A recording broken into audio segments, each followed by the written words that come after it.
Want to dig a hole all the way to the other side of the world? What an adventure! But before shoveling, talk to a geologist.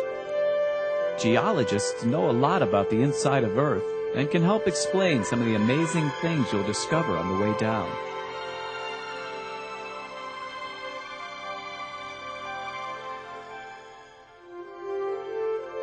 Earth is made of layers. A thin coat of soil and water sit like makeup on the top layer, which we call the crust. You can dig down through soil only a short distance, perhaps less than half the length of a soccer field, before hitting the crust, which is a shell of rock surrounding the entire planet. Like a slightly damaged eggshell, the crust is cracked. It's in about 20 pieces, which we call plates. The plates come in two varieties, ocean plates and continental plates. Ocean plates are about 5 miles or 8 kilometers thick. Continental plates are many times thicker, but the rock is lighter in weight. Where ocean and continental plates overlap, continental plates usually ride on top, like oil on water.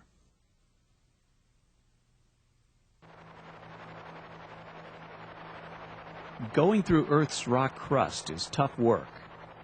The world's best miners have been able to go down only about 2 miles or 3 kilometers. Toward the bottom of these mines, a surprising thing happens. The crust gets warm. In fact, the mines need air conditioning. Deeper inside Earth, temperatures climb thousands of degrees. On the surface, we don't feel this heat because the crust protects us from it. Why is it so hot inside Earth? Geologists list 2 main reasons. First, Earth formed long ago through a series of fiery collisions of tiny hot planets. Some of that early heat still remains. Second, new heat is created inside Earth through a process called radioactive decay. Together, radioactive decay and early heat make the inside of the Earth up to 20 times hotter than the hottest kitchen oven.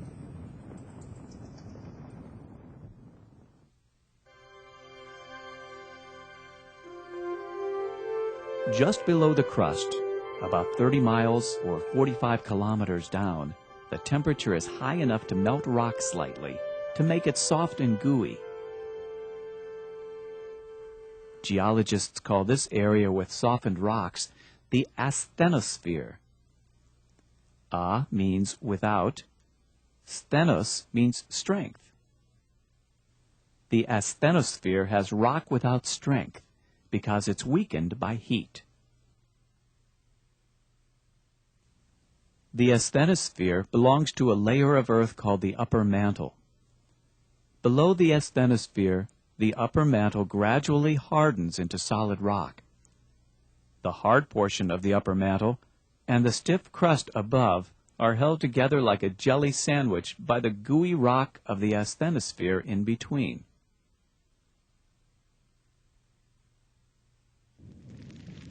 Maybe by now you've given up plans to get a shovel. Fortunately, curious geologists have figured out what's down there without digging. One tool they've used a lot instead of a shovel is the seismograph, which records the energy waves of earthquakes. Seismographs reveal that right below the upper mantle lies another layer of rock, the lower mantle.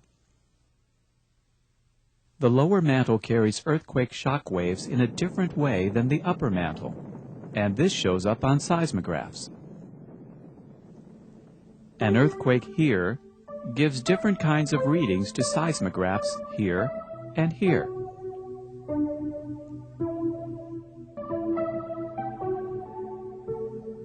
The difference between upper mantle and lower mantle rock is mostly caused by one thing: pressure. The weight of the crust and upper mantle presses down on the lower mantle. Gravity pulls everything to Earth's center. Below the line dividing the upper and lower mantles, a sudden change takes place. Like water changing to ice because of cold, lower mantle rock changes form because of pressure.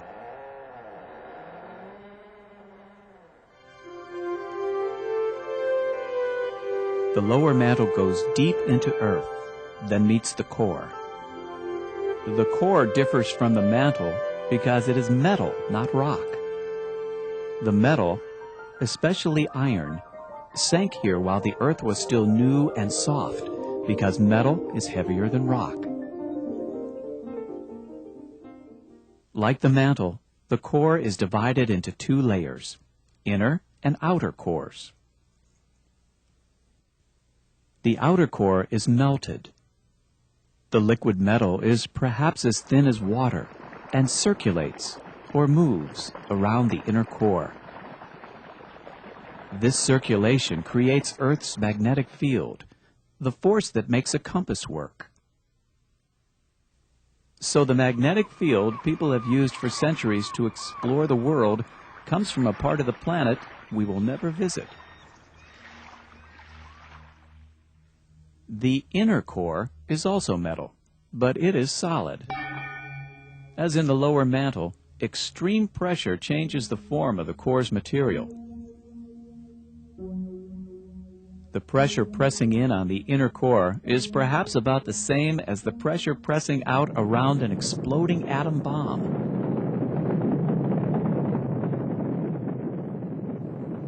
The inner core's temperature nearly equals the surface of the sun.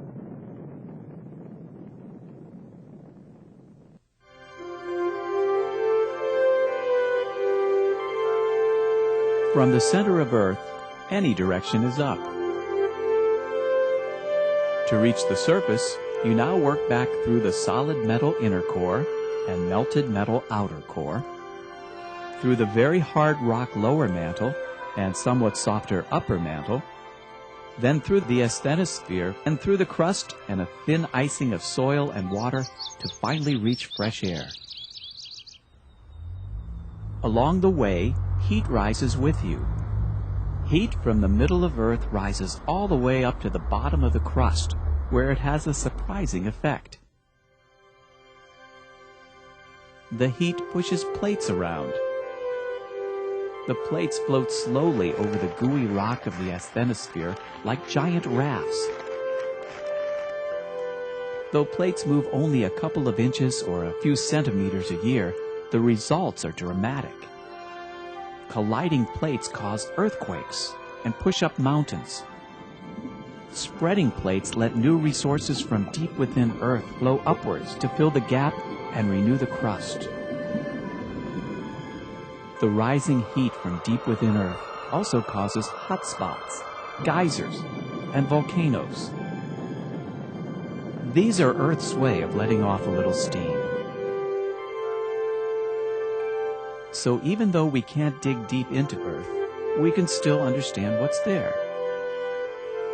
In part, this is because the middle of Earth reaches up to us in many ways.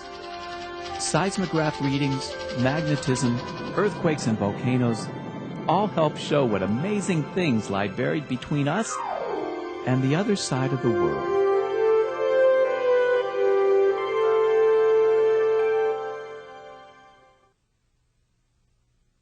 To help you review information in this video, please answer the following questions.